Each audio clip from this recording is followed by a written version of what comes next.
Just a happy story for her. I picked her favorite flowers. I told myself today I will confess my true feelings to her. But the fear of rejection surrounded me, millions of questions raised in my mind. I started questioning myself. I already had texted her the place and time. She replied with yes. But she didn't knew it was a date. Character flashbacks. I still remember the first time I saw her on a bus ride to college. She was laughing with her friend, her smile lighting up her face. Her eyes, deep and expressive, seemed to hold entire stories within them. Her hair, a cascade of midnight silk, shimmered with every movement. She had an effortless charm that captivated me instantly. I was shocked to know she was going to the same college as me. Joy filled my heart. I was curious in which department she is in, so I followed her to her classroom. She was in the department medicine, whereas I was in the department of psychiatry. I was already overjoyed by the thought that I'll be able to see her every day in the bus. That was the first day of my college. On the second day, while waiting at the bus stop, the bus finally appeared. I went in, I saw her again, but today her friends were not in the bus. She was reading a book. I said to myself, I think I should go and talk to her. That's when I went behind her and sat. I asked to her, "Hi, in what department are you in?" Turning around slightly, looking up, she quickly replied, "Hi, I'm in Department of Medicine." Then I said to her, "That's nice. I am in the Department of Psychiatry." She said, "That's good. I am also very interested about psychiatry. Have read the book Psychiatry by Nariguija. I love that book." I replied, "Of course I have read that book. It is one of my favorite books by the What's Your Name?" She replied, "Oh, my name is Medea." I replied with Amedea. "That's a beautiful name. It sounds Greek." She replied, "Yes, it is Greek." As we were talking, the college came and the conversation stopped there. We both gave our goodbyes to each other and left for our classes. I was on cloud nine. After some classes, I went to cafeteria for a refreshment. I saw Medea. She looked at me, waved her hand to me. I waved my hand too. After that, I went to my classroom. After collage, I sat in the bus thinking I will sit with Medea this time. As I entered the bus, I saw her friend sitting with her. I said to myself, next time I'll sit with her. I sat in a corner the day. From that day, I started talking to her regularly. Present day in mind, I drew 4 sketches of her, hoping they would convey the depth of my feelings. I kept them in an envelope and carried them to the restaurant. I arrived 30 minutes early, fearing I might be late.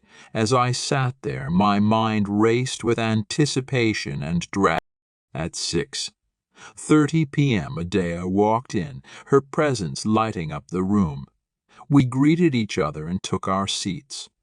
Throughout the meal, we talked and laughed, just like we always did.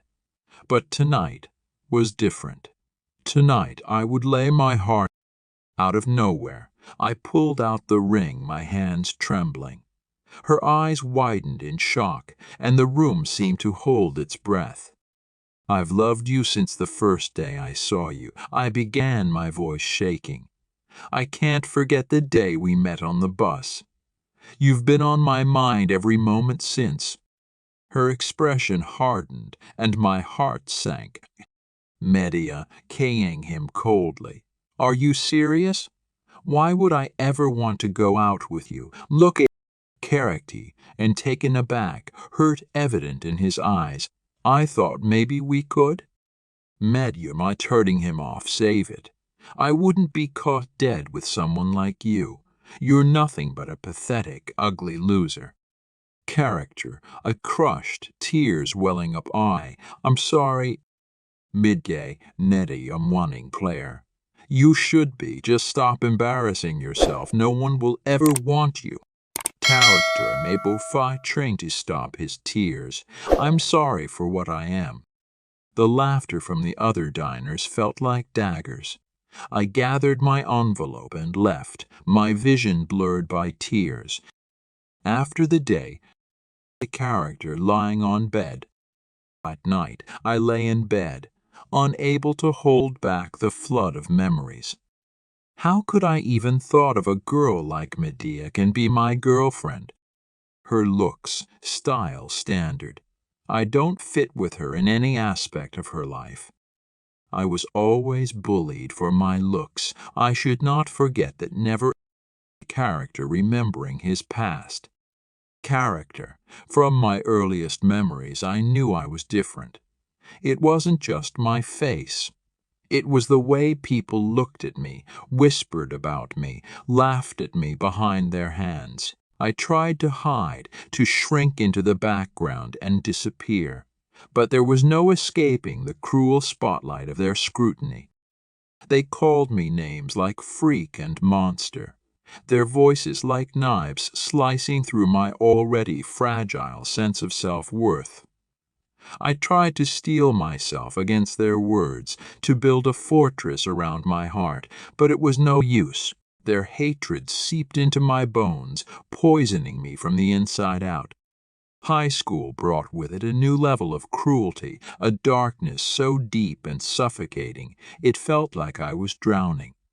I looked in the mirror and saw only ugliness staring back at me. I tried to scrub away the stain of their hatred, to carve out a space for myself in a world that had no room for someone like me.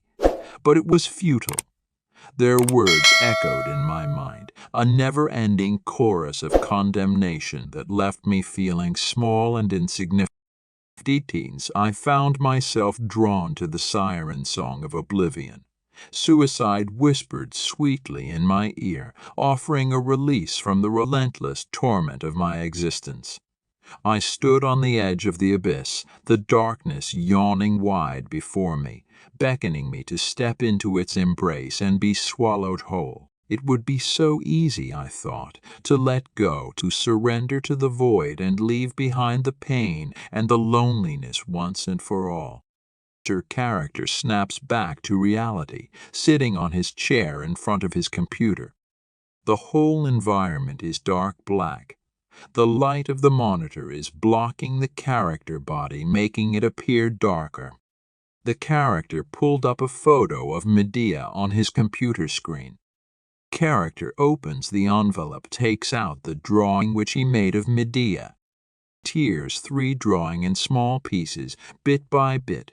Rolls the 4th drawing, stuffs the small bits of the other 3 drawing in the rolled-up drawing, sticks the rolled drawing to make it a cigarette out the drawing. He finally lights on end of the rolled drawing, smokes it fully, having tears in his eyes, recalling the time he saw media for the first time. The character takes a blade, lifts his left hand and writes the name of the girl on his left bicep. With the razor, blood rushes out of his bicep, but the character has finally become what the world want him to become, nothing more than desensitized, emotionless, painless animal, or maybe a pure sad human seeking a bit of love. Character's next move. The character takes a blade and stabs it in his heart. While the blade is in his heart, he also has some flowers in his hands. He takes a chair, places it underneath a hanging rope, stands on the chair, wraps his neck around the rope, pushes the chair. Trying to fly in this moment, character is flying, smiling, praying for Medea future to be beautiful as she is. I picked her favorite flowers, says the character, before flying. With these finals, thought the character leaves. Silence surrounds the room. Betampoli. Oh, look, the character has left a note on his table. The camera slowly moves towards the table and zooms on the letter. Right Shabwangly sent. My madness took over my soul. I took my blade and stabbed it into you. Your hot blood creates a lake around my ugly body. I look at you straight in your eyes while my eyes are closed. You silently whisper curse upon my name. I tear up and watch you slowly slip away from life. I hold your hand, stained with blood, and whisper into it, "Don't die on me." The freak-likely guy,